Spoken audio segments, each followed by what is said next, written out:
C.R. Patterson & Sons may not be a familiar name to many, but this small automobile manufacturer is the first and only African-American-owned car company. Charles Richard Patterson was born enslaved on a Virginia plantation in 1833. 28 years later, in 1861, Charles escaped the plantation and traveled to Greenfield, Ohio, to begin a new life. In 1873, he partnered with carriage manufacturer J.P. Lowe and began the successful business of manufacturing horse carriages. Charles then bought out Lowe's shares of the business and re-established the company as C.R. Patterson & Sons in 1893, with his oldest son, Frederick, taking on more of an ownership role.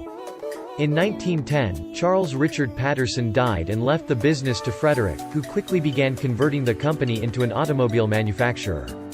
The hard work of shifting the scope of the business culminated in the introduction of the Patterson Greenfield automobile in 1915. It was sold for $685 and featured a four-cylinder Continental engine that competed with Ford's Model T. Unfortunately, like many smaller automobile manufacturers of this time, C.R. Patterson & Sons could neither match the speed of Ford's manufacturing nor its economies of scale. This led to another strategy change for C.R. Patterson & Sons, which started creating trucks and buses using Ford and General Motors chassis for the next several years.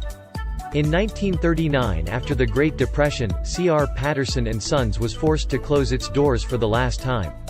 Although the story of C.R. Patterson & Sons is not widely known, it was a multi-generational success story, securing Charles's and Frederick's place in the automotive history books.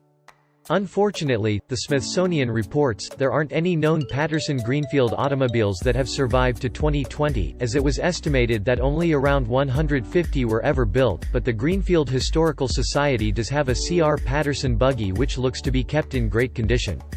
You can learn more about the business and these inspiring individuals by checking out the National Museum of African American History and Culture and the Smithsonian, or by checking out the book The C.R. Patterson & Sons Company, Black Pioneers in the Vehicle Building Industry, 1865 to 1939.